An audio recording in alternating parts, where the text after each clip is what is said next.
네, 그럼 시작을 할까요? 네, 채팅창에도 질문을 그 사이에 많이 주셨네요.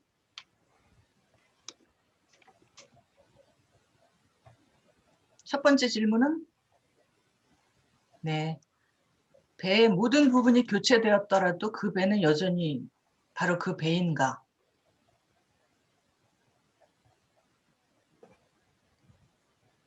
이거는 배의 그 자기 독립성을 그 배의 그를 이루는 물질적 부분으로 보는가, 아니면 그 배를 그 작동시키는 그 기능으로 보는가, 어떤 관점이냐에 따라 다르게 대답할 수 있겠죠.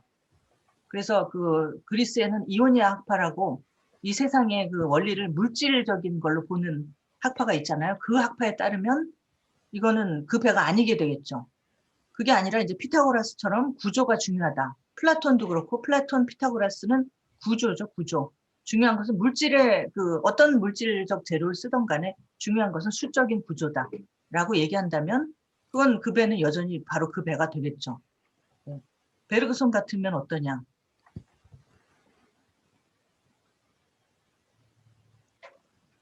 베르그손은 물질과 그 생명 혹은 정신을 나누는 이원론적인 측면과 그 두 가지가 결국은 지속하는 실제로서 하나다라고 볼 수 있는 여지도 있고, 해서 두 가지 입장 해석에 따라 달라져요. 그래서 만약에 이원론적인 그런 경향을 강조한다면 여전히 뭐 그 베이라고 할 수가 있죠. 그 조직화되고 기능적인 측면을 베르그손은 더 강조하는 편이니까, 물질적인 부분보다. 그러나 그것이 물질과 이런 그야말로 소프트웨어적인 부분과 하드웨어적인 부분이 그렇게 나눠지지 않는 경우도 가능하거든요. 그렇게 이론론적으로 해석을 한다면 여전히 그 배이다라고. 아니지. 그 경우에는 어떻게 되나? 그 경우에 또 여전히 그 배라고 할 수가 있겠죠. 그 경우에 또, 그죠? 그 다음에 미생물만큼의 의식이라도 생겨난다면 생명체라고 해요, 베르그손은. 아무리 미미한 그 아메바에서도 그, 그것은 기계는 아니라고 봐요. 아메바조차도 그 선택을 하기 때문에 기계는 스스로 선택하지는 않는다고 보거든요. 그 다음에 기억의 왜곡에 대해서 다루지 않았나. 왜곡보다는 베르그손은 망각 얘기를 많이 하죠. 망각. 그래서 설명해야 되는 것은 망각이다. 그리고 우리 대부분의 그 기억은 망각 속에 있다. 망각돼 있고.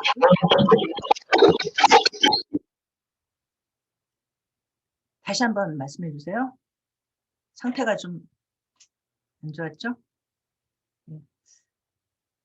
질문이. 그래서 망각에 의해서 부분 나타난다면 그것이 이제 그것들이 연합될 경우 왜곡이 있을 수 있죠. 당연히 왜곡이 있을 수 있죠. 그런데 이제 기억이 어떻게 나타나고 어떻게 왜곡되는가가 베르그손의 그 중심 과제이기보다는 워낙 존재론에서 출발하다 보니까 기억이라는 것이 없어지지 않는다. 있다. 어딘가에는 있다라는 걸 강조하는 게 베르그손에서 중요해서 망각되었다 하더라도 어딘가에는 있다라는 걸 강조하다 보니 특별히 기억의 왜곡에 대해서 많이 다루지를 않은 것 같아요. 그 다음에 양자역학이나 촉근 이론을 다루는 최근의 프랑스 철학자. 양자역학에 대해서는 몇 명 있어요. 빗볼이라는 꽤 유명한 철학자가 있고, 이 사람이 이제 칸트 입장에서 양자역학을 해석하는 상당히 그래도 프랑스에서 상당히 권위 있는 과학 철학자로 알려져 있어요. 빗볼. 그 다음에 촉근 이론은 제가 알 수가 없고, 촉근 이론은 너무 어려워가지고 제가 잘 모르는데, 프랑스에서 촉근 이론 다루는 사람 잘 모르겠고, 그 다음에 양자역학 빗볼 말고도 우리나라에 번역된 그 스위스 철학자 쥐생이라고 있어요. 지생이라고 번역이 되어 있는데 원래는 쥐장이죠. 쥐장인데 S가 중간에서 즈로 발음 나잖아요. 근데 지생으로 번역되어 있는데 그 사람 책이 아주 흥미로운 책이고, 그다음에 까를로 로벨리라고 있죠. 까를로 로벨리는 이탈리아 사람인데 프랑스 마르세유에 지금 있어요. 근데 이 사람 꽤 유명한 인물이에요. 상당히 유명하고 책도 정말 많이 쓰고, 시간은 존재하지 않는다, 이런 베르그손하고 정반대되는 제목을 가지고 물론 실제 반대하는 그런 건 아니에요. 그건 상당히 상징적인 제목인데 비유적인 표현이고, 그런 책도 쓰고 우리나라의 번역도 3권인가 4권 돼 있어요. 그리고 번역도 괜찮은 것 같아요. 그래서 굉장히 재미있는 그런 철학자고 상당히 권위 있는, 많이 존중받는 그런 과학 철학자인가 봐요. 것 같고, 과학자이기도 하고. 그 다음에 습관은 제2의 본성이다라는 말을 모리스 프라딘이 종차와 유개념으로 설명을 했다. 네.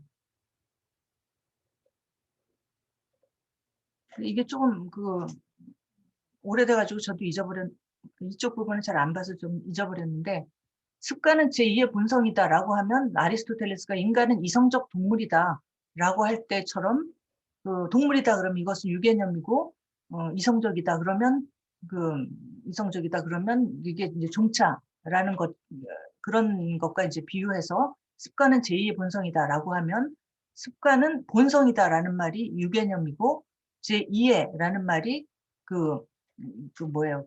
종차가 돼서 이거는 뭐가 되냐면 인간은 이성적 동물이다 그러면은 인간이 어떤 종류의 동물이다라는 얘기잖아요. 주장은. 그렇듯이 습관도 어떤 종류의 본성이다라는 식으로 모리스 프라덴이 해석을 해가지고 그게 틀렸다라고 이제 제가 얘기를 한 거죠. 왜냐하면 습관은 절대로 본성이 될 수 없기 때문에. 그래서 이렇게 언어적으로 해석을 해서 모리스 프라딘이 말하자면은 이게 이제 약간의 모리스 프라딘에게 이제 혼동이 있다라는 식으로 제가 얘기를 했던 것 같아요. 그래서 습관은 결코 본성이 될 수가 없고 습관이 제2의 본성이다라는 말은 비유죠. 그래서 습관은 본성 위에서 어떤 새로운 습관 이걸 만들어내는 건데 결코 본성하고 똑같을 수는 없어요. 왜냐하면 본성은 유전되는 것이고 현대에는 그렇게 얘기하고 있죠. 습관은 유전이 안 되잖아요. 그래서 습관이 본성이 될 수는 없어요. 그런데 모리스 프라딘이 아리스토텔레스를 해석을 할 때 아리스토텔레스가 이제 습관은 제2의 본성이다 이런 말을 했죠. 그래서 모리스 프라딘이 이 말을 가지고 아리스토텔레스가 본성과 습관을 혼동했다. 근데 본성은 유전되는데 이제 생각이 나네요. 본성은 유전되는데 습관은 유전 안 되는데 근데 아리스토텔레스는 습관이 일종의 본성이다라고 함으로써 습관과 본성을 혼동했다라고 얘기를 이제 하고 있는데 아리스토텔레스에서는 이렇지 않아요. 좀 어떠냐면 이 습관이란 말이 헥시스라는 말이거든요. 근데 이 헥시스가 오늘날 우리가 알고 있는 영어의 헤빗, 습관하고 달라요. 그게 아니고 헥시스는 그냥 원래 뜻이 지속적 성향이라는 뜻이에요. 지속적 성향. 그러면 우리 안에 본성적으로 지속적 성향도 있을 수 있고 그다음에 습관을 들여가지고 그것이 지속적 성향도 될 수 있거든요. 그래서 아리스토텔레스를 유전이니 이런 현대 용어로 해서 비판을 하면 안 맞는 얘기예요. 이미 본성 습관이라는 말, 헥시스라는 말 자체가 오늘날의 습관 개념하고 다르기 때문에. 그다음에 신은주 씨, 네, 감사합니다. 네, 이런 자리를 네, 또 마련해 주셔서 감사드리고, 그다음에 직관이 순간에 작동하는 것인지 정도상의 차이로 일반적인 일상에서도 늘 이루어지는 것인지 궁금하다. 그렇지 않아요. 늘 이루어지고 있는 게 아니에요. 베르그손이 직관은 굉장히 드물고 어려운 작업이라고 해요. 드물고 어려운 작업이며 또 직관은 일종의 반성이다 뭐 이런 말도 하는데 무슨 얘기냐면 직관을 하기 위해서는 생명의 어떤 전체성에 다시 융합되어야 한다. 용해되어야 한다. 이런 말 창조적 진화에서 하는 거 보면 일반적인 일상이라는 것은 그냥 이제 실존주의에서 어떤 표면적 삶을 말하잖아요. 표면적 삶. 근데 직관은 실존주의에서 어떤 내재적 삶을 말하거든요. 내재적 삶. 자기의 어떤 가장 깊은 곳으로 들어가는 그런 과정이에요. 그래서 반성이라는 것도 인간의 어떤 그런 가장 깊은 곳에서 일어나는 일이기 때문에 직관이 반성이다라고 한 그것도 바로 그런 거예요. 가장 내면의 가장 깊은 곳으로 들어갈 때 우리는 생명과 공감할 수 있다. 생명의 어떤 전체성 공감할 수 있다라는 그런 맥락으로 얘기되고 그래서 베르그손의 직관 같은 거는 가장 좋은 사례가 예술적 직관이에요. 예술적 직관 같은 것은 그 일상적으로 우리가 늘 하고 있는 건 아니잖아요. 이제 그런 의미로 해서 좀 어려운 작업이라고 한 게 이제 그런 맥락이죠. 그다음에 습관, 동일 반복을 통해 주체가 기계화되지 않고 의지를 포함하는 정체성의 확립으로 보는데 non-identical repetition의 개념이 도움이 될까요? 이건 무슨 뜻일까요? non-identical repetition. 습관이 동일한 것을 반복을 하다 보면 주체가 기계화된다는 게 라베송과 맨드비랑의 주장이죠. 주장이기도 하고 실제로 그렇기도 하고 기계화되잖아. 그죠? 그래서 의식이 없어진다기보다 무의식이 되잖아요.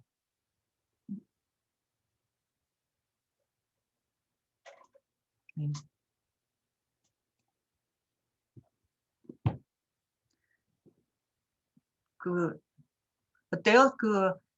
질문은 마이크가 아니라 채팅창을 통해서만 하는 거예요? 김정현 씨. 마이크 켜시고 말씀해 주셔도 좋을 것 같습니다. 예, 자유롭게 동일하지 않은 반복. 네, 그게 이제 동일하지 않은 반복이 베르그손에서 나와요. 사실은 나와요. 그게 아까 이제 맨드비랑이나 라베송 같은 경우는 이제 동일한 반복을 주로 얘기를 하는데 베르그손에 오면 동일한 반복 물질과 기억에 나와요. 그 동일한 습관의 형성을 얘기하면서 습관이 형성이 될 때 처음에 시작할 때부터 습관이 형성될 때까지를 잘 관찰해 보면 매 순간 다르다는 거죠. 그래서 습관이 매번 똑같은 것만을 낳는다면 그렇다면 반복이 무슨 소용이 있겠는가 이런 말 하죠. 첫 번에 반복하고 두 번째 반복하고 세 번째 반복하고 했는데 항상 똑같은 게 나와요. 그러면 왜 반복을 하느냐 이거예요. 첫 번째 반복하고 두 번째, 세 번째 많이 반복할수록 점점 더 완성에 다가가잖아요. 완성에 다가가기 때문에 점점 달라진다는 거죠. 점점 차이가 나는 반복으로 간다는 거죠. 예, 그래서 이미 그 얘기가 나와요. 들레즈의 그 차이 개념. 반복에 두 가지가 있다. 그래서 베르그손에서도 그런 게 이제 두 가지가 이미 나와요. 그래서 반복이 아까 얘기한 기계적 반복. 오래 반복하다 보면 몸에 완전히 배어서 무의식이 되잖아요. 그때는 그냥 똑같은 기계적 반복이 되는 건데 습관을 형성할 때는 매 순간순간이 다르죠. 새로운 것을 창조해요. 일종의 새로운 것이 창조죠. 없던 습관을 들인다는 것은 예를 들어서 어떤 하나의 악기를 배운다든지 이런 없던 습관을 습득한다는 것은 새로운 것의 창조죠. 선생님, 그다음에 네. 베르그송은 무의식이란 용어를 쓰나요? 네, 써요. 어떤 경우에 쓰는 거예요? 지속에 관해서 할 때 그게 무의식인가요? 베르그송한테는요? 근데 이제 그 무의식이란 말이 프로이트에 의해서 유명해진 말이잖아요. 그래서 프로이트를 생각하면 안 되고요. 그러니까 프로이트가 1900년대 이제 초반이니까 베르그손은 훨씬 전에 썼으니까 먼저 썼다고 볼 수가 있는데 앵쿰스티앙이라는 말을 먼저 썼는데 베르그손에서는 어떠냐면 우리가 의식의 심층으로 들어갈 때 그것을 무의식이라고 하기도 해요. 의식의 심층, 그냥 의식의 심층을 무의식이라 하기도 하고 그런 경우도 있고 그거는 이제 심층적 의식을 그렇게 이제 부르는 경우도 있고 또 하나는 그 물질과 기억에서 반복을 하게 되면 이제 무의식이 된다는 아까 얘기한 그 습관, 기계적 습관 할 때도 그 얘기가 나오고 그거 외에 의식의 심층으로 들어가면 퓨이르의 그가 있잖아요. 순수기억. 순수기억은 무의식이라고 해요. 순수기억은 무의식으로 존재한다. 근데 그거는 이제 프로이트처럼 어떤 무의식 속에서 어떤 의미로서 나타나는 그런 게 아니라 존재론적인 무의식이죠. 무의식의 존재. 그래서 여기 제가 이 책에 좀 물질과 기억 얘기 이번에 좀 넣어서 거기에 그 얘기 좀 나오거든요. 그래서 그 무의식을 기억의 존재론으로 해석들을 하는데 제일 먼저 한 사람이 구이게라는 사람이에요. 그래서 무의식은 기억의 존재론을 말한다. 그럼 기억의 존재론이라는 게 뭐냐면 그 베르그손이 또 신체의 존재를 말하기도 하기 때문에 신체와 기억이 마치 이원론적으로 나눠져 있는 것처럼 이원론적으로 해석을 하는 그런 식으로 얘기가 되는 그게 이제 유심론적 해석 중에 하나예요. 그래서 그 유심론에서 이원론을 강조하는 유심론 그런 게 있을 수 있죠. 그러다가 이제 나중에는 결국은 물질의 그 지속을 그 의식의 지속에 종속시켜 가지고 단계적으로는 이원론이지만 최종적으로는 이론론이 되는데 그렇게 되면 유일한 실제는 이제 그 정신이죠. 이런 식으로 가는 그 중간 과정에서 정신의 실제성을 주장하기 위해서 무의식을 존재론이라고 얘기하는 그런 맥락이 있어요. 그래서 들레즈도 그 얘기를 많이 하죠. 그래서 베르그손의 무의식은 존재론적 무의식이고 이 프로이트적 무의식과는 다르다라고 하면서 그렇게 이제 해석을 하는데 그 경우에 이제 들레즈도 구이에하고 똑같이 그렇게 얘기를 하는 거. 몇 년 후에 구이에가 얘기한 몇 년 후에 들레즈도 이 수분이를 삐르는 무의식이다. 그런데 그것은 존재론적 무의식이다. 라고 얘기를 하는데 그러면은 구이에처럼 들레즈도 이원론으로 가느냐? 그건 아니죠. 들레즈는 그 무의식의 존재론을 정신적 실제성을 증명하기 위해서 하는 얘기가 아니고 그것을 어떤 뭐 지속 그 생성의 어떤 생성의 잠재성을 얘기하는 잠재성의 철학이잖아요. 그 들레즈가 그쪽으로 다른 맥락으로 이야기하는 그런 부분이 있어요. 그래서 베르그손에서 무의식 개념이 좀 복잡해요. 한마디로 얘기하기가 좀 어려운 부분이 있어요. 자, 그 다음에 마지막 질문 주신 분 감산적 지각. 이게 이제 물질과 기억 1장에 나오는 거잖아요. 그죠? 감산적 지각이라는 지각은 뺄셈이다 이거죠. 뺄셈. 덧셈이 아니라 뺄셈이다 이런 얘기죠. 그래서 그것을 그 자체로 고려하면 양상의 면에서 우연 같은데 이 얘기를 제가 잘 이해를 못했어요. 이거 아까 메일로도 제가 받았는데 양상의 면에서 우연 같은데 기억과 더불어 고려하면 기억 총체의 힘입은 필연처럼 생각된다. 우리가 이 얘기를 이해를 잘 못했어요. 양상의 면에서 우연이라는 건 무슨 뜻일까요? 이것저것 내 주변에 있는 어떤 사물들을 지각한다고 할 때 그런 여러 가지 것들이 아니라 왜 하필 그거냐라는 의미에서 질문을 드렸습니다. 하필 그거냐? 하는 거하고 양상하고는 어떤 관계가 있을까요? 그게 이제 어떤 이유가 있어서 그렇게 지각을 한 것인지에 대해서 판단을 할 때 어떤 개념을 가지고서 지각을 하는 것도 아니고 그냥 어떤 주의가 생긴 것 같은데 이 부분이 너무 어려워서 질문을 드렸어요. 베르그손의 감산적 지각은 그건 이미지들의 세계에서 그 생명체가 나의 신체가 지각을 할 때 그 이미지들 중에 그 하고 많은 이미지들 중에 하필 왜 이것이 나에게 들어오느냐 이거 설명할 때 나오는 얘기잖아요. 그죠?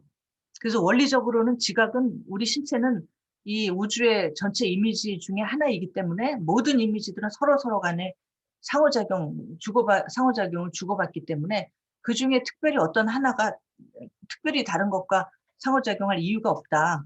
원리적으로는 모든 것이 모든 것과 상호작용하는데 그런데 우리 지각은 특별한 이미지가 들어오잖아요. 그래서 그것은 도대체 그게 뭐냐를 설명할 때 이것은 우리가 예를 들면 감산적 지각 그 뺄셈이 아니라 덧셈이라는 것에 이제 대한 반대 그걸로 나오는 얘기잖아요. 그래서 덧셈이라는 것은 뭐냐면 우리 지각이 표상 지각은 이제 우리 안에서 마치 사진을 찍듯이 사진 찍으면 해서 사진기에서 사진이 차르륵 하고 나올 때 없던 것이 생겨난 거잖아요.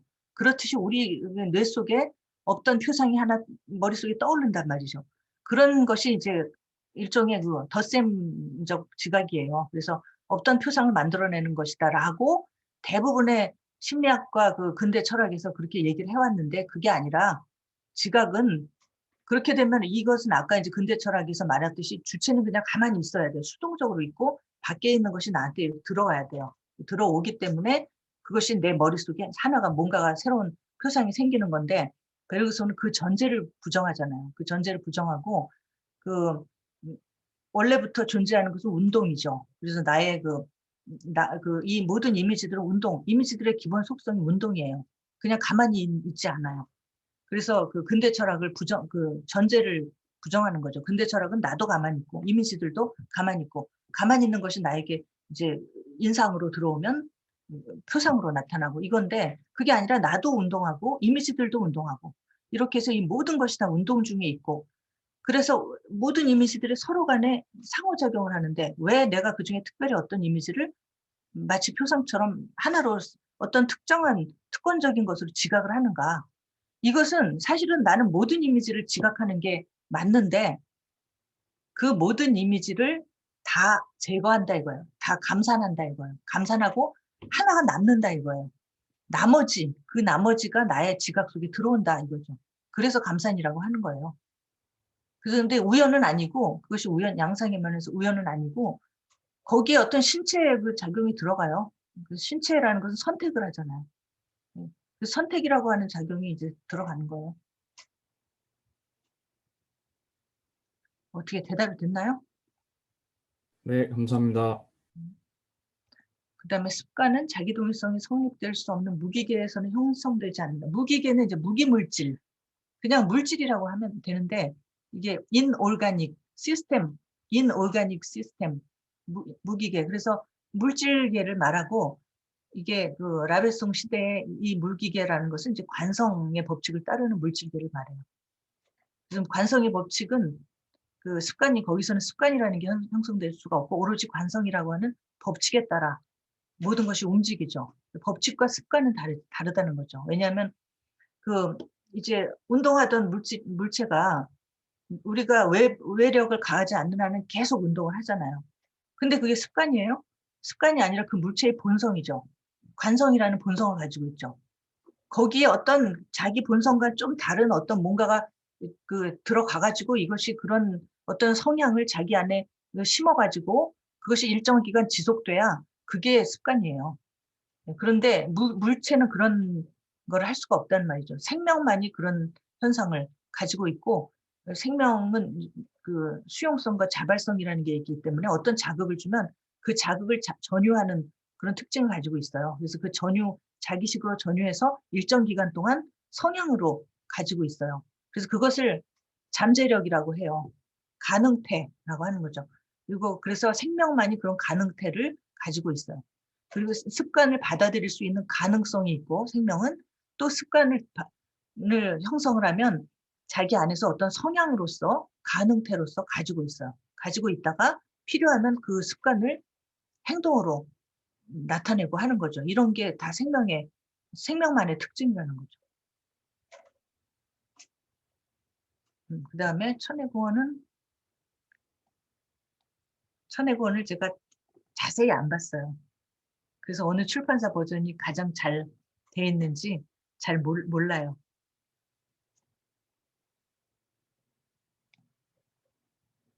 그 후에도 또 많이 주셨네요. 베르그손이나 치몽동에서 나타나는 하나의 힘이 퍼져나가는 연속. 하나의 힘이 퍼져나가는 연속이 이게 어떤 맥락에서 나오는 걸까요? 힘이 하나로 연속되어 있어서 다 관통하고 있다는 그런 맥락이 나타났던 것 같은데, 그게 어떤 형이상학적인 의미만 갖고 있는 것인지 아니면 공감 같은 맥락하고도 연결이 되는 것인지 궁금합니다. 혹시 아까 그 생명의 아까 약동 설명할 때 분열과 분해, 첨가와 연합에 의해서가 아니라 분열과 분해에 의해서 진행한다. 그 맥락 얘기하시는 거예요? 그 하나의 실제에서 이제 분화를 했다. 예, 그 맥락하고 연결되는 것 같아요. 네. 그것만은 물론 아닌데, 그거 있고, 그 다음에 베르그손 얘기하기를 정신 얘기할 때도 그런 얘기 많이 해요. 관념 연합론에 반대하면서, 관념 연합론에서는 이게 이제 휴움이나 로크의 그 철학을 이어받은 게 관념 연합론이잖아요. 그래서 우리 정신이라는 것은 정신적 실체가 물론 없고, 당연히 없고, 우리 머릿속에 어떤 이미지들이 생겨나서 이 이미지들이 어떤 그 우연적인 어떤 결합을 해가지고 그 무슨 관념들이 생겨나고 우연적인 것에 의해서 표상도 생겨나고 뭐 정신적 활동이 이루어진다.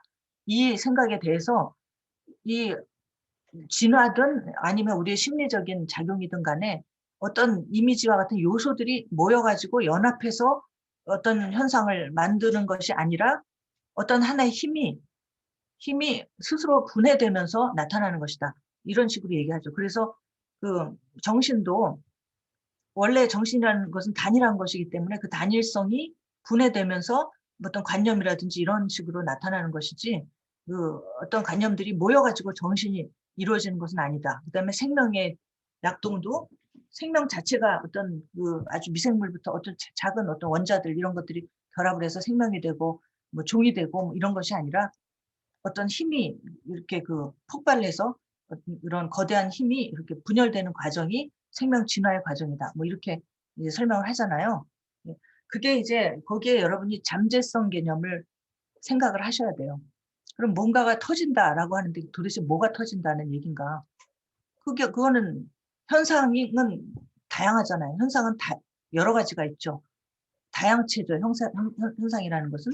그런데 그렇게 다양한 것들이 나오기 위해서는 그 다양한 것들은 그 어떤 그 이전에 있던 어떤 그 힘의 폭발로부터 나온 것이기 때문에 이런 힘의 폭발과 같은 것은 일종의 잠재적인 어떤 힘 같은 걸로 잠재력이나 심홍동에서는 그 전 개체적 상태가 되는 거고 베르그손에서는 잠재성의 현실화, 그래서 잠재성이 분화되고 이런 것으로 그런 걸로 얘기를 하죠. 그 개념이죠.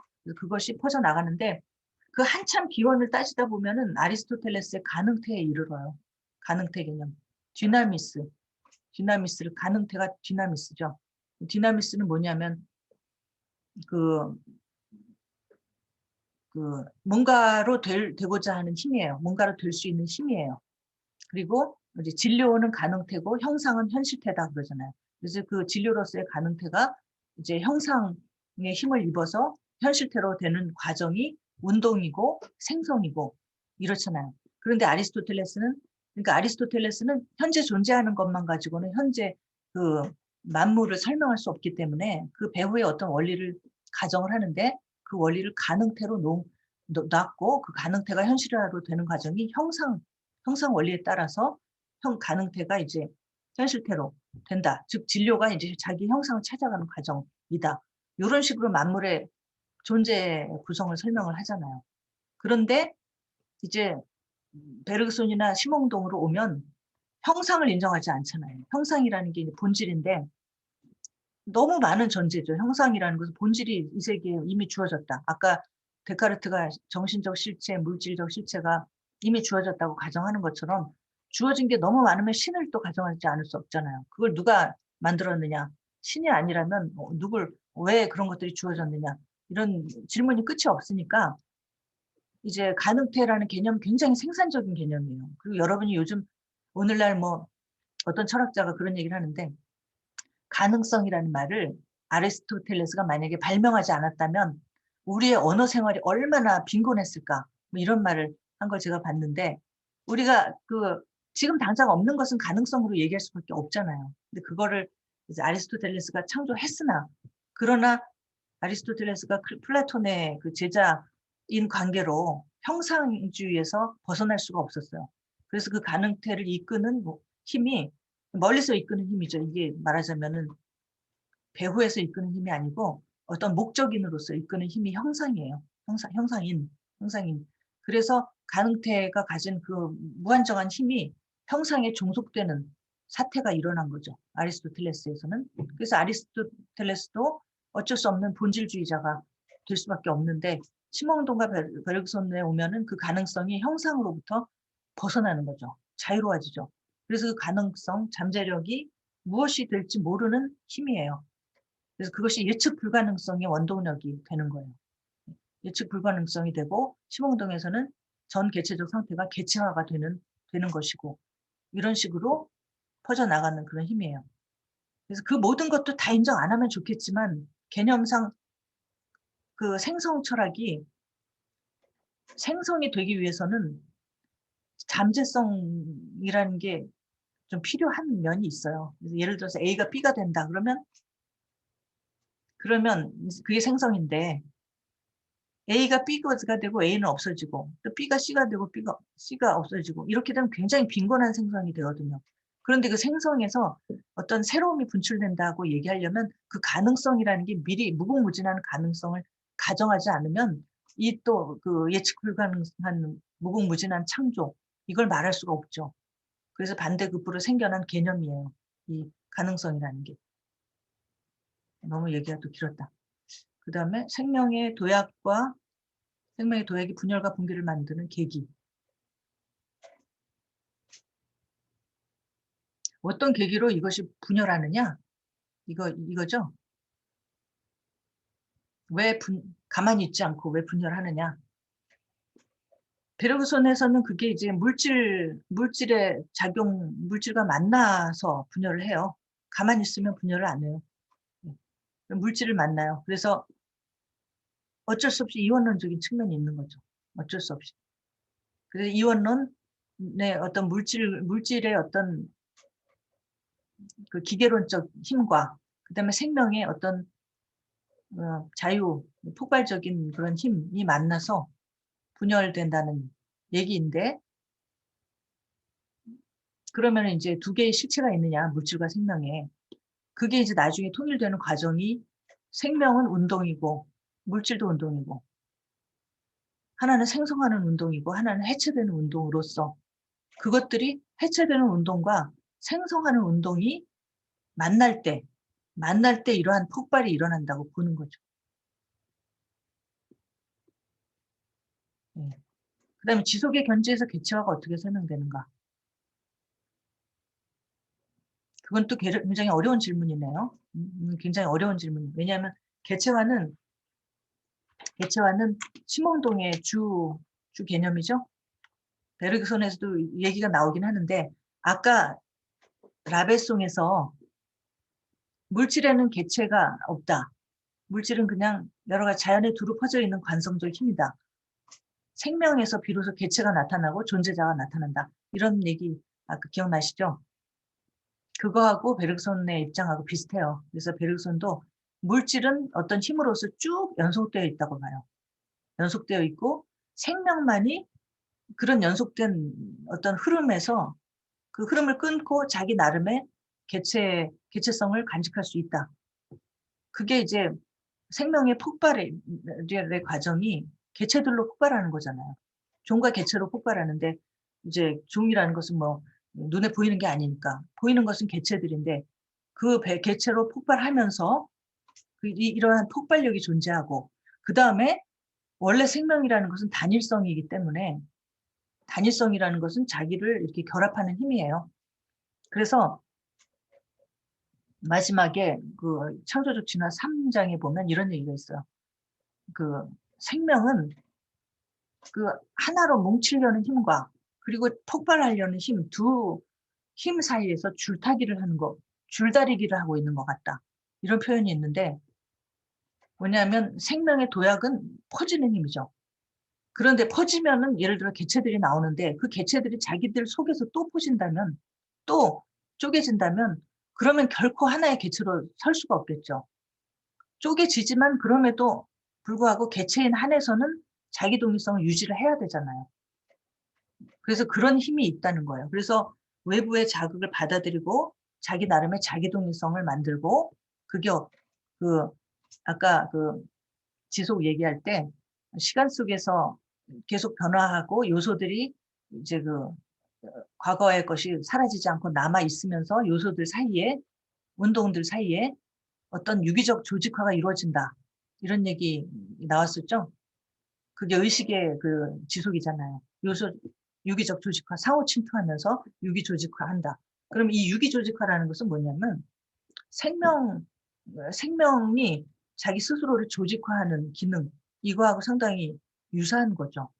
그래서 이거는 제가 그 물질과 기억 해설하는 그 책에 자기동일성 과정 설명하는 부분이 있어요. 앞부분에. 거기에서 자기동일성이라는 게 어떻게 가능한가에 대한 세 가지 세 가지 모델이 있다.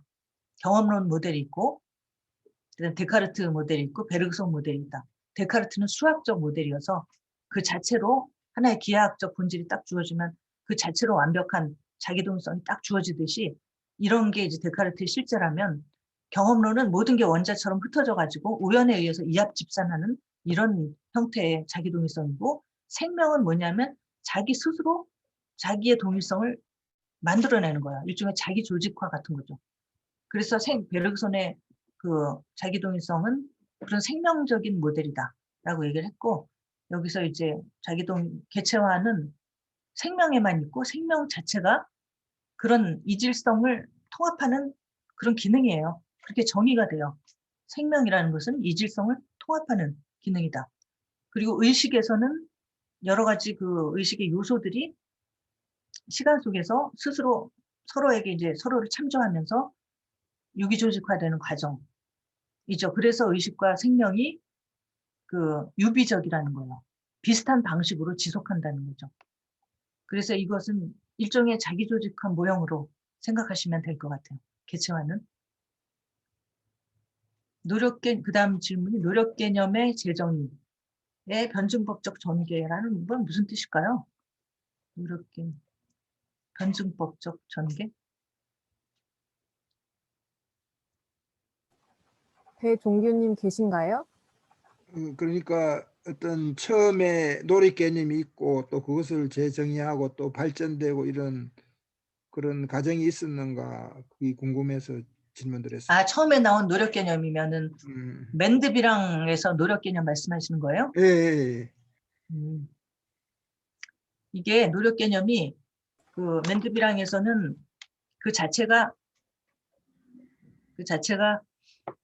그 내적인 의지와 운동하려는 의지와 그다음에 그것을 운동이 이제 곧 근육 운동으로 나타나기 때문에 근육적 저항이라는 요소가 없다면 이게 허공에서 그냥 뭐 순수한 그야말로 정신적인 운동이라는 건 있을 수가 없다는 게 그 얘기니까 두 가지가 항상 있어야 되잖아요. 어떻게 보면 변증법적 관계처럼 보이기도 하는데 변증법적 관계는 정반 해가지고 두 요소가 분명히 있는데 그 맨드비랑에서는 이 두 요소가 다른 것이 아니다. 이것이 그 분리되기 이전에 하나로 인식되는 관계가 노력의 그 상황이다. 이렇게 얘기를 하죠. 근데 그것이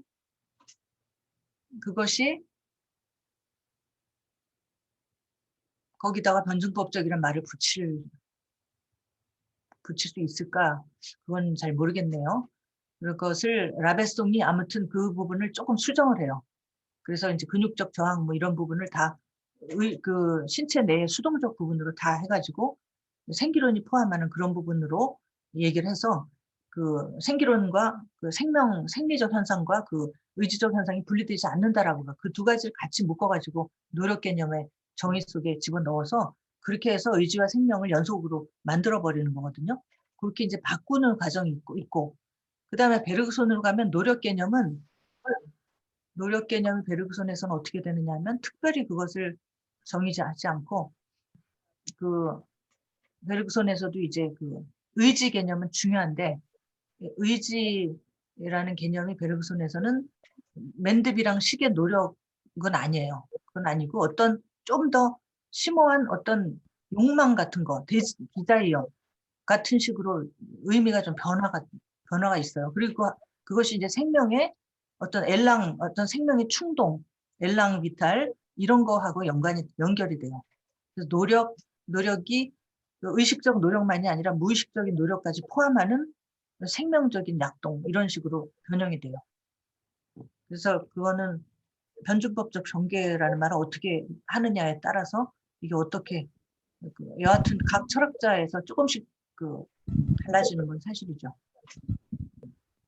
선생님 질문 좀 하나 할게요. 제가 좀 연결해서요. 거기 보면 그 미셸 앙리의 현상학적 해석이라고 그 부분 뭐 신체의 철학과 신체의 현상학 비랑의 존재론에 관한 실론 이런 책 소개하셨잖아요. 네네. 그거하고도 연결되나요? 비랑 미셸 앙리의 현상학적 해석은 비랑의 에서 출발하는 것으로 알고 있어요. 그래서 비랑에서 그 주관적 신체 부분 있죠. 주관적 신체, 그 능동적 신체, 그 의지적 노력을 하는 능동적 신체, 이 부분을 발전시켰다고 그런 걸로 알고 있어요. 그러니까 뭐 니케르도 네, 연결돼. 리케르도 맨드비랑을 의지의 철학이죠. 리케르가 의지의 철학이라는 그 책을 썼죠. 이게 이제 맨드비랑에서 시작을 해요. 예, 감사합니다. 네. 선생님 그리고 질문 좀 할게요. 네, 여기 또 질문이 하나 있는데, 예, 먼저 질문하세요. 선생님 그 들레즈가 그 베르그송을 해석할 때 좀 광범위한 질문이지만 선생님께서 들레즈가 베르그송을 치명적으로 잘못 해석한 부분이 있다라는 부분을 좀 있으신가요? 얘기해 줄 수 있으신가요? 잘못 해석했다. 잘, 잘못 해석했다. 잘못이라기보다는 아까 이제 유물론적으로 해석했다. 뭐 그런 건 본인의 해석하는 건 본인의 자유인데 텍스트를 좀 잘못 이해한 부분, 잘못 이해했다기보다 일부러 오해한 그런 부분은 있어요. 그런 부분이 뭐냐면 잠재성 개념인데 베르그손에서 잠재성 개념은 이제 물질과 기억에서 나오고 그다음에 그걸 창조적 진화에서도 조금 나오지만 주로 그 중요한 역할을 하는 것이 물질과 기억이에요. 그런데 이제 들레즈는 베르그손의 잠재성 개념을 가장 중요한 키워드로 삼아가지고 베르그손의 모든 철학을 다 그걸로 해석을 해요. 그래서 이제 첫 번째 실론 같은 경우 거기는 잠재성이 나올 여지가 별로 없는데 그것도 잠재성으로 해석하고 물질과 기억은 잠재성의 존재론으로 해석하고 그 창조적 진화는 잠재성의 분화 이렇게 해석. 그거는 틀린 해석은 아니에요. 그건 베르그손이 하고 있는 건데 굉장히 강조하죠. 그래서 이제 이런 얘기를 하잖아요. 그 물질과 기억에서 그 거꾸로 된 그 역삼각 그 원뿔 있잖아요. 이게 이제 기억을 그런 형상으로 얘기를 하는데 이제 그것을 이제 잠재성 그 안에 이제 잠재적인 기억들이 들어있는 것으로 이제 얘기를 하잖아요. 그런데 그거를 들레즈는 그것이 뭐 우주적 원뿔이다 해가지고 그 생명이 거기서 탄생하고 분화되는 그런 잠재력으로도 해석한 다음에 그것이 이제 존재론의 모든 사건과 생성의 기본 잠재력으로 그렇게까지 해석을 하는 거죠.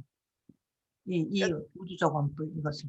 베르그송이 하고 싶은 말을 들레즈가 더 첨가하고 더 부연 설명했다는 그런 느낌도 있나요?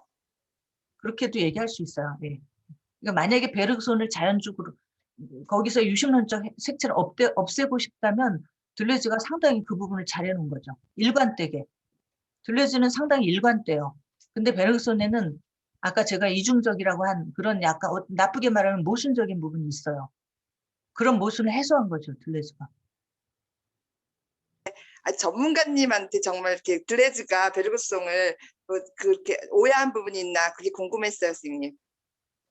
제가 보기엔 오해는 아니고 너무 잘 이해를 하고 있는데 그러나 모순되는 부분을 없애고 또 자기 철학에 이용하기 위해서 한쪽으로 밀고 나간 그런 부분도 있어요. 그 다음에 주체객체 이분법 불가능한 것인지 제한적으로 가능하다면 주체객체 이분법. 이게 맥락이 어떤 맥락인지를 잘 모르겠는데 첫 번째 저서 같은 경우에는 약간 실존주의를 연상케 하는 표면자, 심층자 이런 말이 나오죠. 예, 그게 이제 주체객체 이분법하고 연관할 수 있을 것 같고 심층자가 이제 그 주체 영역이라면 표면자가 사회적 자아니까 본인 스스로를 객체화하는 영역이라고 볼 수 있을 것 같고 그 외에는 주체객체 글쎄요 그 외에는 어디서 얘기할 수 있을까 잘 모르겠네요. 김재문 씨 대답이 됐나요? 다 같이 공부하는 학형하고 좀 이야기를 하던 중에 베르그송한테서는 주체도 객체도 다 운동밖에 없다. 그런 얘기가 나왔어요. 너무 음. 너무 좀 간과하고 어떤 개체성 같은 거를 얘기하려다 보니까 제가 베르그송 내부에서 좀 어려움을 겪어서 네, 그 부분 관련해서 좀 질문을 드리고 싶었습니다. 운동이라고 하는 것은 형이상학적인 부분이죠. 결국 모든 것은 운동이다. 그런데 우리가 주체 객체라는 것은 그 만약에 이제 데카르트식으로 형이상학적인 애초에 주관과 객관이 나누어 있는 그런 세계를 가정한다면 그런 건 베르그손한테는 없죠. 그런 건 없어요. 주체와 객체가 나눠지지 않아요. 그래서 다 모든 것은 이미지들의 세계이고 운동의 세계잖아요. 그래서 이미지들 물질과 기억 1장에서는 주체, 객체 나누는 이 이분법을 오히려 그걸 타파하는 게 목적이죠. 주관, 객관의 이분법이 너무 그 근대적인 이분법으로서 그 너무 이제 견고하게 우리한테 자리 잡아서 그 많은 오해를 야기하기 때문에 그리고 고정된 식으로 주체를 고정된 것으로 보고 또 객체라는 것은 우리 밖에 있는 어떤 것 이런 식으로 보는데 그게 아니라는 거죠. 그게 아니라 모든 것은 다 주체도 우리 바깥의 사유라는 말 하잖아요. 바깥의 사유가 뭐예요? 주체, 이 주관이라는 것도 결국은 그 완벽한 내재성 아니라는 거거든요. 그 이미지들의 얘기가 그 세계에서 말하는 게 그거예요. 이미지들 전체는 내재적이지만 이미지와 이미지 사이는 내재성의 관계가 아니다라고 얘기하잖아요. 그럼 무슨 얘기냐면 우리가 보통 말하기를 우리 내부는 주관이고 주체고 주관이고 우리 밖은 우리를 제외한 나를 제외한 모든 것은 객관이에요. 그런 식의 이분법은 그게 너무나 많은 오해를 양산한다는 거죠. 그래서 그걸 거부하기 위해서 주체, 객체, 이미지론이 나오는 거거든요. 그런데 주체, 객체란 말을 못 쓰느냐? 그런 맥락에 따라 쓸 수는 있다는 거죠. 그 심층자, 표면자 이런 이야기를 하는 맥락이 있으니까. 감사합니다.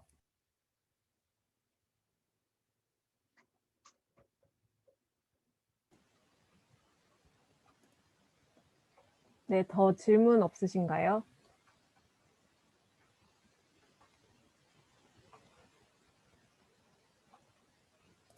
네, 그러면 선생님 마무리를 할까요? 네, 네. 시간이 많이 지났네요. 네, 감사합니다. 마지막으로 선생님께서 최근에 특히 이렇게 관심 갖고 계신 연구 주제가 있는지 여쭤보고 싶고요. 그리고 마지막으로 하실 말씀 듣고 마무리하도록 하겠습니다. 네, 마지막 질문이 들어와서 하나만 더 대답을 드릴게요. 사실의 선을 쫓아야 한다라는 말, 이거는 뭐냐면, 네,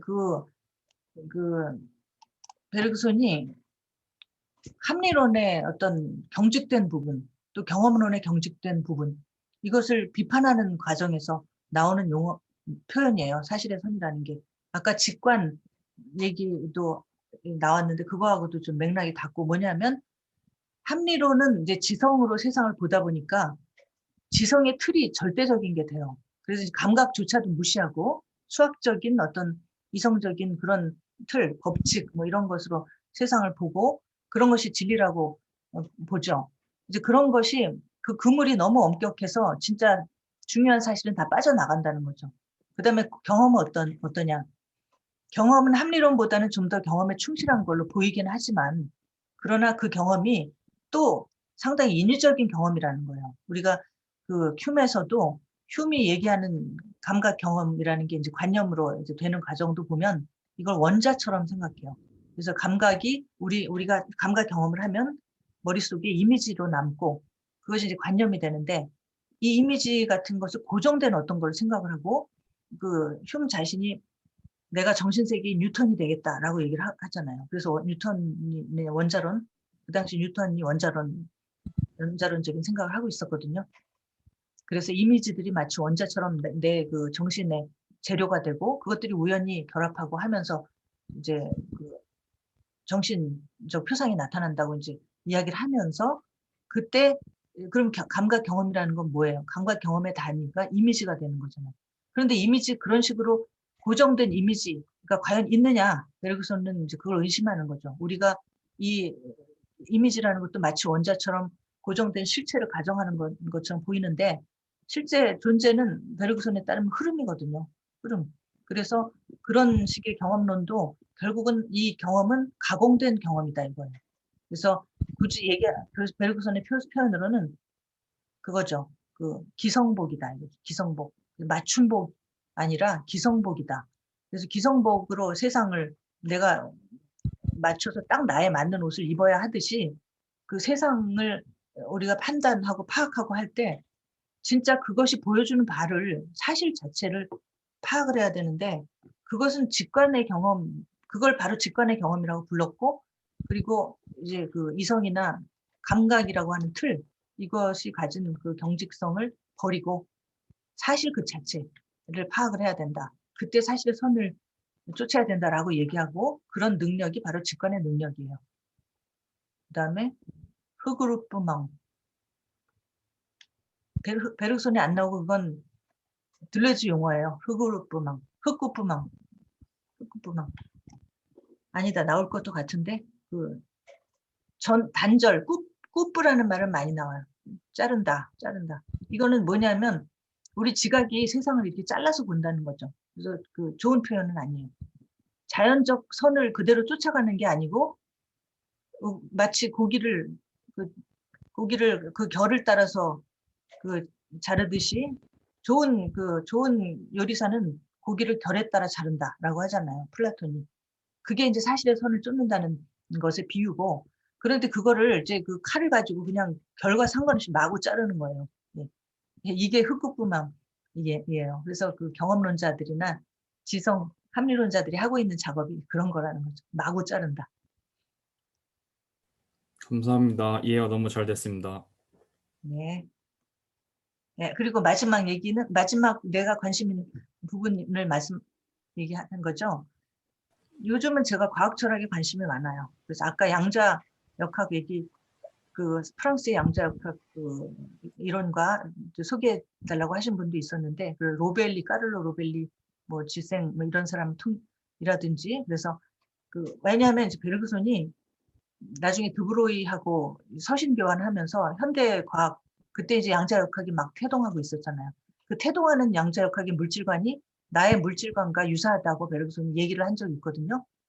그리고 물론 이제 그거는 좀 암시적인 얘기라 많이 발전시키긴 좀 어렵지만 그래도 어쨌든 저는 그쪽에 좀 관심이 있고 그리고 또 베르그손의 그 예측 불가능성, 아까 그 예측 불가능성의 완벽한 개념화라는 부분이 있었죠. 그것이 정신적 실체로 이해가 돼서 당시에는 좀 많은 과학주의자들한테 비판을 받았던 부분인데 오늘날에는 실제로 자연이 예측 불가능한 면이 있다는 것을 우리가 다 알잖아요. 알고 카오스 이론도 있고 복잡계 이론도 있고 해서 그런 데서 얘기하는 예측 불가능성을 베르그손이 이미 그 시기에 굉장히 잘 개념화했어요. 그래서 그 부분 복잡계 이론과 연관해서 좀 더 보고 싶고 저는 이제 그쪽으로 관심이 많아요. 감사합니다. 네, 그러면은 오늘 거의 100분이나 오셨는데요. 정말 많은 분들 많은 관심 보여주셔서 감사드리고요. 그리고 감사합니다. 네, 황수영 선생님께도 다시 한번 정말 감사드립니다. 그럼 이상으로 근현대 프랑스 철학의 뿌리들 출간 기념 황수영 선생님 강연회를 마치도록 하겠습니다. 들으시느라고 수고하셨습니다. 듣는 게 더 힘들어요. 말하는 것보다. 네, 열심히 하셨어요. 열심히 들으셨습니다. 네, 감사합니다. 네, 감사합니다. 감사합니다. 네, 나갈게요. 네, 안녕히 가세요, 선생님. 네.